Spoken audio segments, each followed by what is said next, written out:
इसमें payroll worksheet हमने बनानी है और हमने उस वर्कशीट की बेसिस के ऊपर जर्नल एंट्रीज करनी है। तो पेरोल वर्कशीट जो है वो हम कैसे बनाते हैं, उसके लिए जो है वो ये पूरी डिटेल इन्फॉर्मेशन हमें दी गई है कि ये एम्प्लॉयज़ हैं।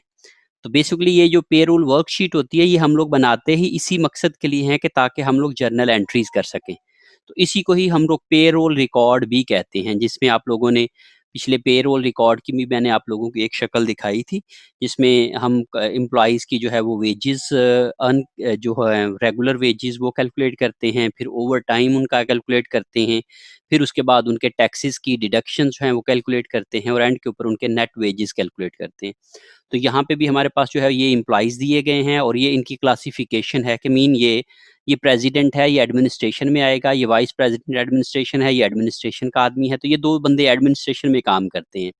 ये जो फेरोली है ये प्रोडक्शन सुपरवाइजर है, तो ये जो है ये इनडायरेक्ट लेबर में आ जाएगा। ओ क्लॉक है, ओरेली है, पाउल है, सर्डिक है, ये सारे के सारे डायरेक्ट लेबर में आ जाएंगे। ये डायरेक्ट एम्प्लॉइज हैं, डायरेक्ट वर्कर्स हैं। और ये ट्रेबी जो है और वेब जो है ये दोनों इनडायरेक्ट वर्कर्स हैं, ये इनडायरेक्टली काम कर रहे हैं।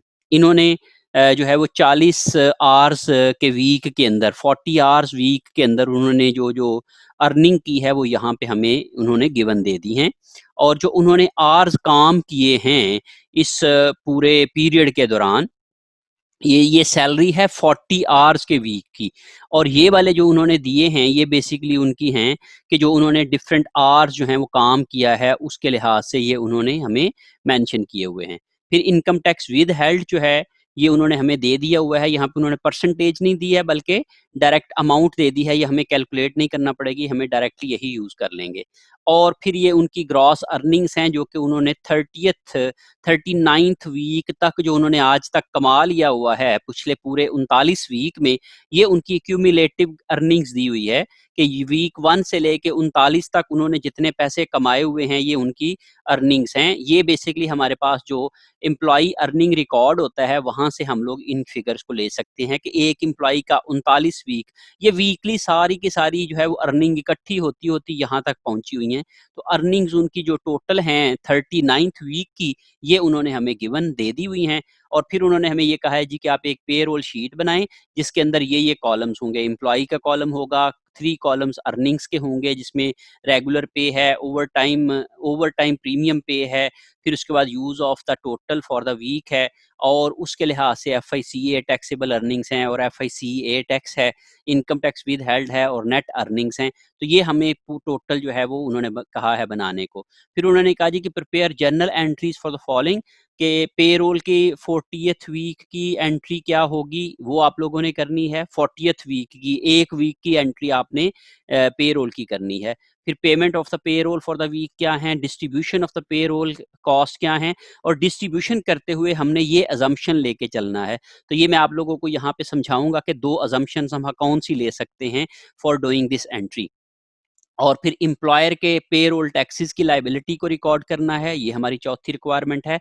और फिर उसके बाद जो है उन्होंने कहा जी कि जो कंपनी है वो 15 पर वीक पर एम्प्लॉई जो है वो इंश्योरेंस, डिसएबिलिटी इंश्योरेंस पे करती है, तो उसकी हम लोगों ने उसको जर्नलाइज एम्प्लॉयर कॉस्ट को करना है इंश्योरेंस की। तो इसके लिए हमें जो है वो सबसे पहले बनाना पड़ेगा इसकी पेरोल वर्कशीट। तो उसके लिए वो मैं आपको पेरोल शीट के ऊपर ले जाता हूँ। ये आप लोगों को शीट नज़र आ रही है बेटे? जी सर, आगे नजर। ओके। अच्छा जी, सबसे पहले हमें कहा गया जी कि आप एम्प्लॉई का कॉलम बनाएं। तो एम्प्लॉई के कॉलम में मैंने इन तमाम एम्प्लॉइज़ को वहाँ पे जो हमारे क्वेश्चन में गिवन है मैंने दे दिया। फिर उनकी रेगुलर अर्निंग्स फॉर 40 आवर्स जो उन्होंने हमें गिवन है, दी हुई हैं क्वेश्चन के अंदर, ये मैंने यहाँ पे सारे कॉपी कर लिया है।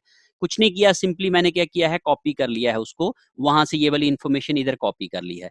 फिर उसके बाद उनके ओवर टाइम प्रीमियम की मैं कैलकुलेशंस करूँगा या ओवर टाइम वेजेस की कैलकुलेशन करूँगा।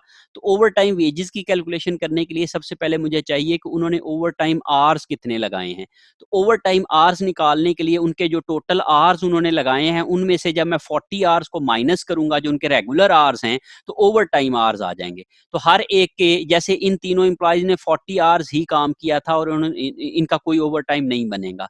इस बंदे ने 48 आवर्स काम किया था, तो 48 में से मैंने 40 माइनस किया तो 8 आवर्स मेरे पास यहाँ पे आ गया। फिर 6 आवर्स है, 4 है, 2 है, 2 है, 2 है, तो इन तमाम के इस तरीके से मेरे पास जो है वो आवर्स आ जाएंगे जो कि ओवर टाइम उन्होंने लगाया है इस पूरे वीक के अंदर। फिर उसके बाद आर्ली रेट मैं कैलकुलेट करूंगा ताकि मैं ओवर टाइम की कैलकुलेशन कर सकूं। आर्ली रेट कैलकुलेट करने के लिए मैं क्या करूंगा कि इनकी ये जो 40 आवर्स की अर्निंग है वो ये बनती हैं। जैसे इसने 40 घंटे काम किया और उसकी ये सैलरी बनी, इसने भी 40 घंटे काम किया तो ये सैलरी बनी, इसने 40 घंटे काम किया तो इसकी जो है वो 700 वेजेस बने, इसने 40 घंटे काम किया तो इसके 500 वेजेस बने। तो जब मैं इन तमाम फिगर्स को 40 पे डिवाइड कर दूंगा तो मेरे पास ये इनके रेट्स आ जाएंगे कि पर आवर इनके रेट क्या बनते हैं। तो इसका आर्ली रेट 62.225 बनता है, इसका आर्ली रेट 55.95 बनता है, इसका आर्ली रेट 17.5 बनता है, इसका आर्ली रेट 12.5 बनता है। ये कैसे किया है मैंने? ये मैंने इन तमाम फिगर्स को 40 पे डिवाइड करके ये आर्ली रेट्स निकाल लिए हैं। फिर मैं इनके ओवर टाइम वेजेस निकाल लूंगा। तो ओवर टाइम वेजेस इनके बनते हैं, जैसे मैंने इनको मल्टीप्लाई किया है इनके ओवर टाइम के आवर्स को इनके आर्ली रेट के साथ, और हम लोग उनको ओवर टाइम 1.5 गुना अदा करते हैं, मीन 1.5 टाइम्स। तो इस बंदे ने 0 घंटे काम किया तो इसलिए इनके ओवर टाइम भी 0 बनता है, और इसने 8 घंटे काम किया, 1 घंटे के उसको मिलते हैं 12.5, और इसका जब हम 1.5 गुना करेंगे तो 1.5 को 12.5 को 1.5 से मल्टीप्लाई कर देंगे तो ये हमारे पास आ जाएगा 150। ये 150 कैसे आया है? 8 multiply by 1.2 sorry 8 multiply by 12.5 multiply by 1.5। ये आप देखें जरा ऊपर, आपको मैंने कैलकुलेशन यहाँ पे शो की हुई है। तो 8 multiply by 12.5 multiply by 1.5 mean मैंने 1.5 गुना अदा कर दिया है जो प्रीमियम है, जो कि ओवर टाइम है। ओवर टाइम जितना भी वो करेंगे उनको हम लोग 1.5 गुना अदा करेंगे, मीन एक्स्ट्रा पे करेंगे। जो जो जो आप समझ लें कि 50% एक्स्ट्रा पे करेंगे। तो वो जो 50% एक्स्ट्रा को मिला के उसको एक्स्ट्रा करने के लिए मुझे अगर रेगुलर मैंने करना है तो 8 मल्टीप्लाई बाय 12.5 रेगुलर वेजेस आ जाएंगे। और अगर मैं इसको, चले मैं यहाँ पे एक कॉलम ऐड करता हूं, यहाँ पे इंसर्ट, यहां पे मैं अगर regular for overtime, overtime के लिए जो रेगुलर वेजेस बनते हैं is equal to this multiply by regular rate, ये बन गया, ये आ गया। ये मैं इसको यहां पे सारा कॉपी कर लेता हूं, ये रेगुलर वेजेस हैं। और यहां पे मैं क्या करूंगा कि इसकी ओवर टाइम कितना लगाएगा, तो ओवर टाइम में 50% इसको ओवर टाइम दे दूंगा। तो ओवर टाइम प्रीमियम जो बनेगा वो रेगुलर वेजेस का 50% होगा।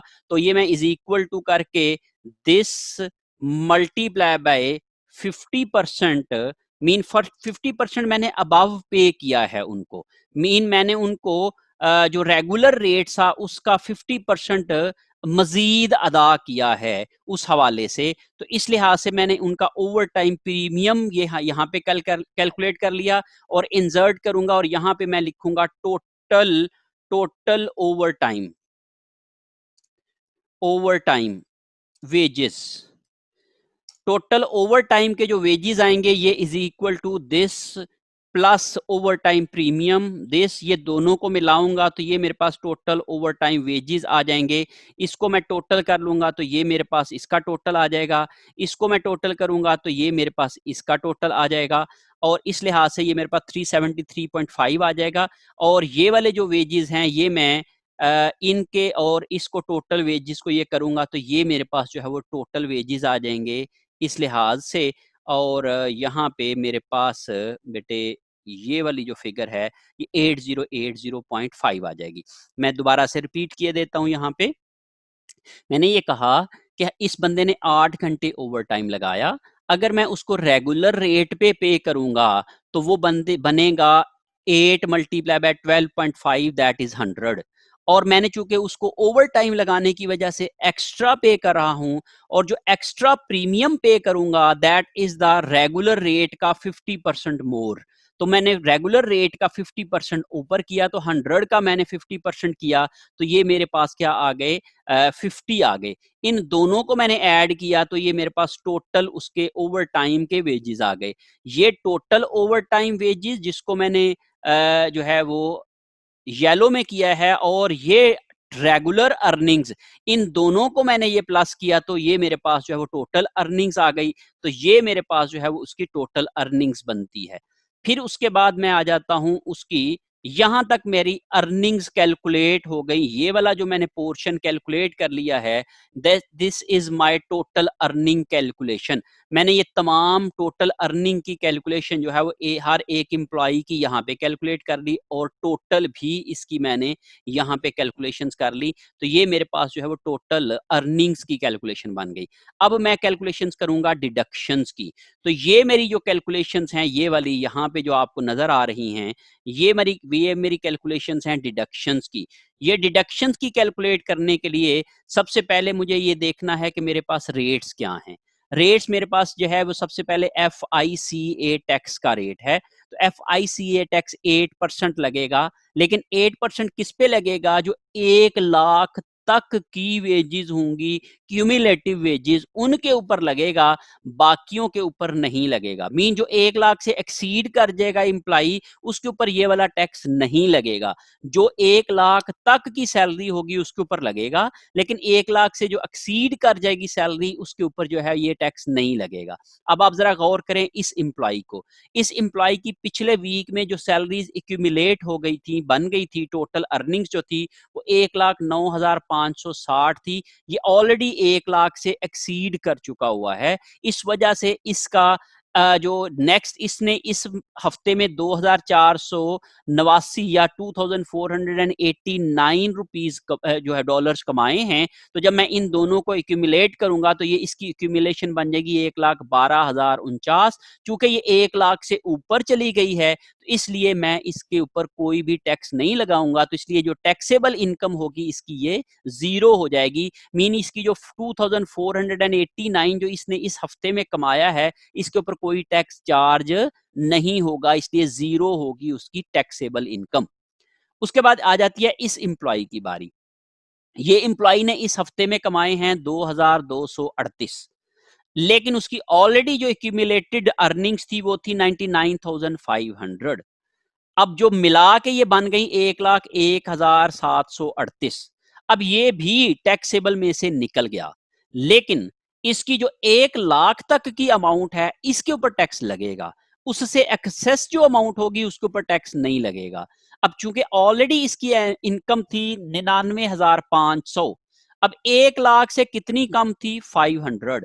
500 के ऊपर तो टैक्स लगेगा, लेकिन जो बाकी 1,0738 है, जो 2,238 में से 500 पे तो टैक्स लगेगा, लेकिन बाकी जो होगी 1,01,738 इसके ऊपर टैक्स नहीं लगेगा। तो इसलिए हम लोगों ने इसकी जो टैक्सेबल इनकम बनाई दैट इज 500। तो इसकी इस वीक में कितनी थी, 700। तो फिर ये सारे के ऊपर टैक्स देगा। तो मीन इन एम्प्लॉइज का 1 लाख होने में अभी बहुत टाइम है, तो इसलिए ये 1 लाख होने तक टैक्स देते रहेंगे सारी अमाउंट पे।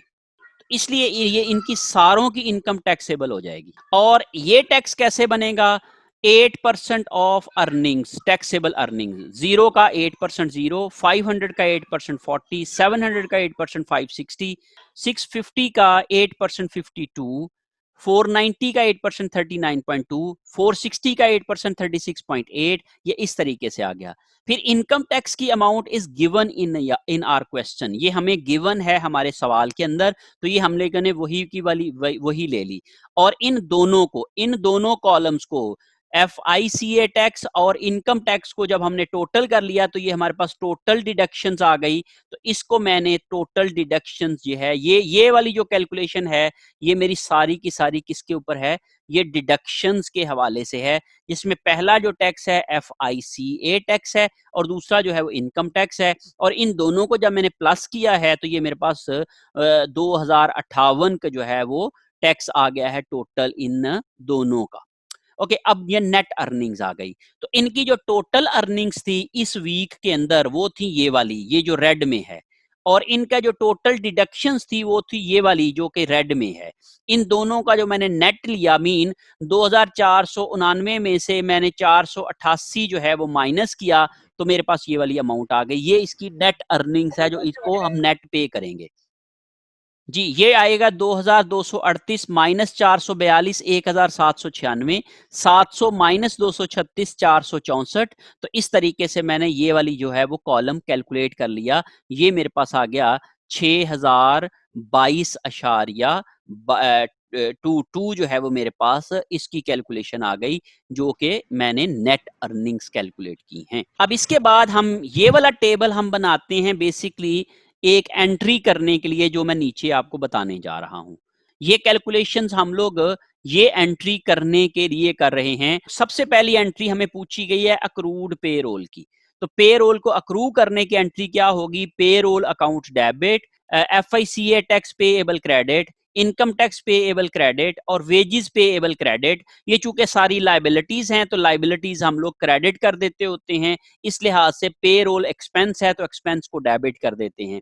तो यहाँ पे पेरोल की टोटल पेरोल की ये जो टोटल पेरोल जो रेड में नजर आ रही है, ये टोटल अर्निंग्स हैं इस हफ्ते की। तो वीकली चूंकि हमने एंट्री करनी है तो इसलिए हम लोग 8080.5 ये वाली फिगर, ये जब तक हम यही नहीं करेंगे ये वाली फिगर हमारे पास नहीं आएगी, तो इसलिए हम लोग इसको यहां पे लिखेंगे। फिर उसके बाद हम लोग क्रेडिट करने के लिए 308.28 ये हम लोगों ने कैलकुलेशन की थी FICA टैक्स की 308.28, तो ये मैंने यहां पे लिख दिया। फिर उसके बाद थी इनकम टैक्स पेएबल 1750, तो ये 1750 की ये मैंने फिगर इनकम टैक्स पेएबल की इस कॉलम से ये मैंने यहां पे लिख दिया। और वेजेस पेएबल, वो जो नेट अर्निंग्स वाला कॉलम था उसका जो टोटल होगा वो वेजेस पेएबल होगा, वो मैंने यहां पे लिख दिया। तो in this way I can do that entry कि ये इस पूरे टेबल को हम लोग बेस बना के ये वाली एंट्री जो है वो उसके अंदर कर सकते हैं। इस लिहाज से हम लोगों ने ये वाली एंट्री की है। अब इसके बाद दूसरी पॉइंट क्या है? Payment of wages. जो हम लोगों ने यहाँ पे अक्रूड पेरोल की थी पहले वाले में, वेजेस पेएबल, उसको हम डेबिट कर देंगे और कैश को हम लोग क्रेडिट कर देंगे। ये एक सिंपल एंट्री है जो इसी बेस के ऊपर होती है। जब पहली एंट्री हम कर लेते हैं तो उसी की बेस के ऊपर हम लोग दूसरी एंट्री करते हैं।